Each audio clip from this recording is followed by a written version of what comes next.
Hello friends, welcome to my channel. तो आज के वीडियो में हम लोग डिस्कस करेंगे बायोकेमिस्ट्री का पीवाईक्यू दिसंबर 2016। तो without any delay let's get started.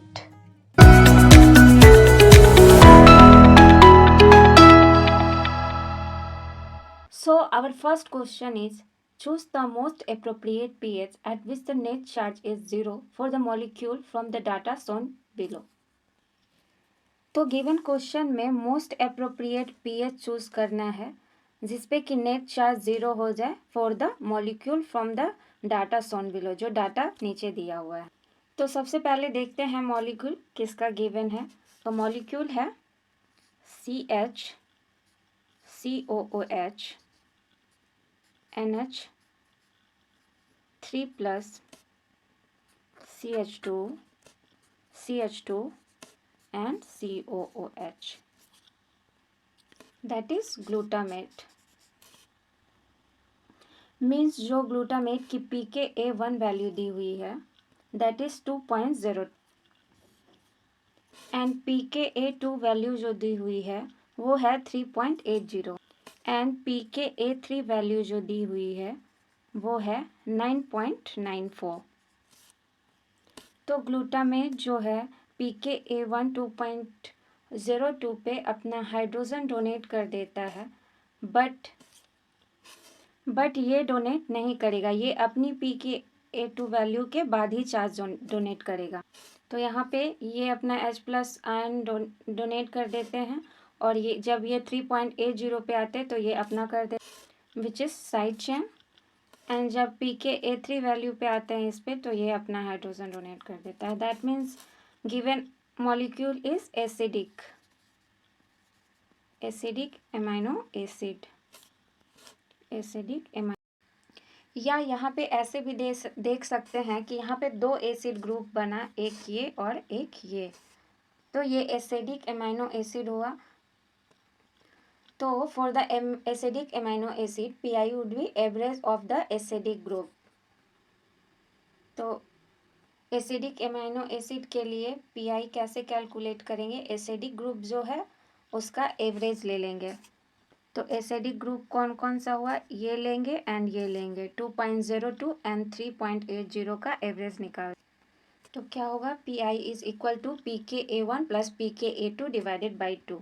pKa1 कितना गिवन है 2.02 एंड pKa2 गिवन है 3.80।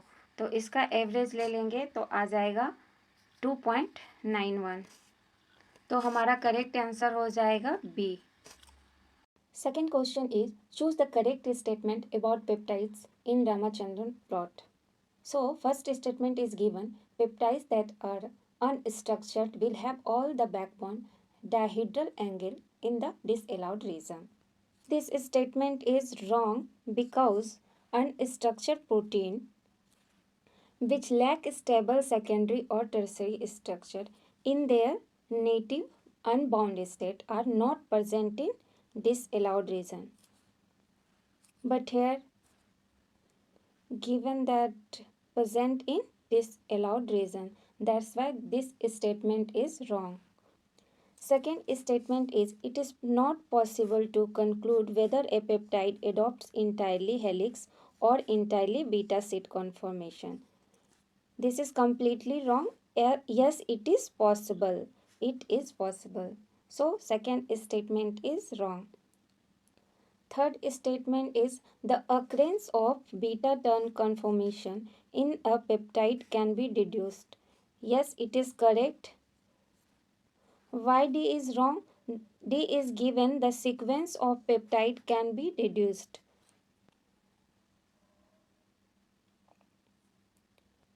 So D statement is wrong because of protein can't be deduced by the plot,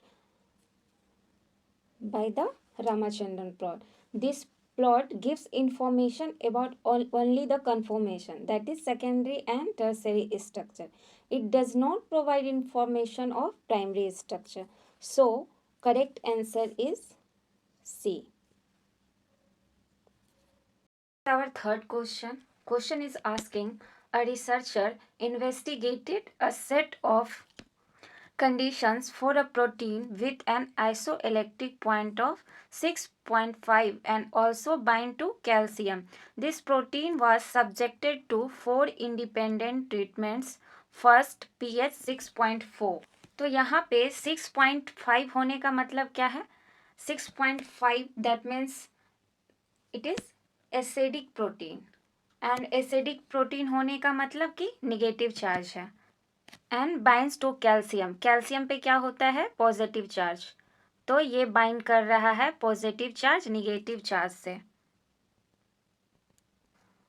और क्वेश्चन में यही 4 अलग अलग ट्रीटमेंट दिया गया है. देन सेंट्रीफ्यूज किया गया है और उसके बाद सुपरनेटेंट में प्रोटीन को देखा गया है. यदि प्रोटीन को 6.4 पे रखे या 6.5 पे रखे तो ज़्यादा कुछ खास फर्क पड़ने वाला है नहीं. That means overall charge is neutral. तो यहाँ जो पीएच से कुछ फर्क आ नहीं रहा है तो आपको सॉल्वेंट को चेंज करना पड़ेगा और सॉल्वेंट को चेंज करेंगे तभी प्रेसिपिटेशन मिलेगा. Centrifugation not directly depends on pH for the separation. It depends density and the medium of density. तो यहाँ आपको मीडियम चेंज करना पड़ेगा.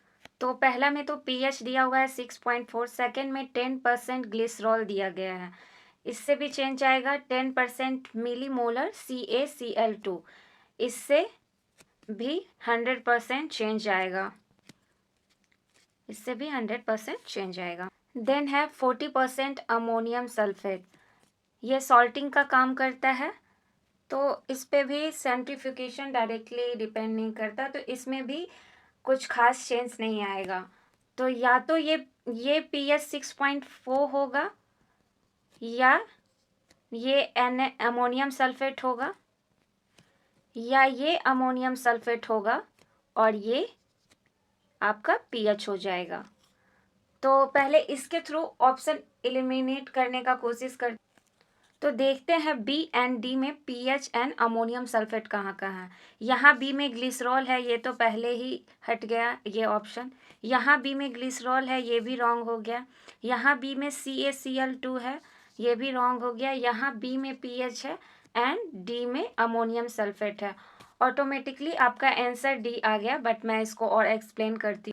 प्रोटीन जब कैल्शियम से बाइंड करता है तो वो अपना हाई एफिनिटी शो करता है. तो सबसे ज़्यादा परसेंटेज यहाँ पे कैल्शियम के ही बाइंड करने से शो करेगा. तो ये डेफिनेटली आपका CaCl2 होगा. तो ए आपका CaCl2 होगा एंड डी आपका अमोनियम सल्फेट होगा. सी आपका ग्लिसरॉल होगा. यहाँ पे मैंने एक्सप्लेनेशन दे दिया है. आप एक बार वीडियो को पॉज करके इसको गो थ्रू कर लीजिए. तो इसका करेक्ट आंसर हो जाएगा D.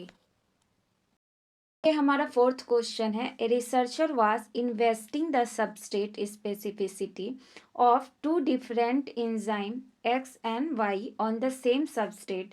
Both the enzyme were subjected to treatment with either heat or an inhibitor that is A, which inhibits the enzyme activity. Following are the obtain: A inhibitor, B heat treatment and C control. यहाँ पे आप देखिएगा कि C की activity both proteins में बढ़ रही है. दैट मीन्स C दोनों के लिए स्पेसिफिक है. दोनों से बाइंड कर रहा है. और कौन सा ज़्यादा बाइंड कर रहा है यहाँ ये बता पाना थोड़ा मुश्किल है क्योंकि ये डिफरेंट स्केल पे मेज़र किया गया. एंड बी को ट्रीट किया गया है हीट ट्रीटमेंट से. तो बी देखिए दोनों ही में enzyme are denaturing in presence of heat. And why is protein why is affected more by a है हीट इनहिबिटर ट्रीटमेंट. तो आपको देखने को मिलेगा कि वाई में ज़्यादा इनहिबिटर ट्रीटमेंट इफेक्ट कर रहा है. तो पहला स्टेटमेंट है only protein X is specific for the substrate S. नहीं, दोनों में एक्टिविटी दिख रहा है तो ये रॉन्ग हो गया. Only protein Y is specific for the substrate S. ये भी रॉन्ग हो गया. Both X and Y are specific for substrate S. ये करेक्ट है. And both X and Y are non specific. Non specific तो होगा नहीं, एक्टिविटी यहाँ पे इफेक्ट कर रहा है तो दोनों से बाइंड करेगा, तो इसका करेक्ट आंसर सी हो जाएगा। तो आज के वीडियो में इतना ही। मैंने दिसंबर 2016 का बायोकेमिस्ट्री का सारा क्वेश्चन करवा दिया है। यदि आप इसके पहले वाला वीडियो नहीं देखे हैं तो उसमें आप एक बार गो थ्रू कर लीजिए। नेक्स्ट वीडियो में मैं किसी और ईयर का बायोकेमिस्ट्री का ही क्वेश्चन लेके आऊँगी। Till then take care, bye bye. And video अच्छा लगा तो लाइक शेयर एंड सब्सक्राइब।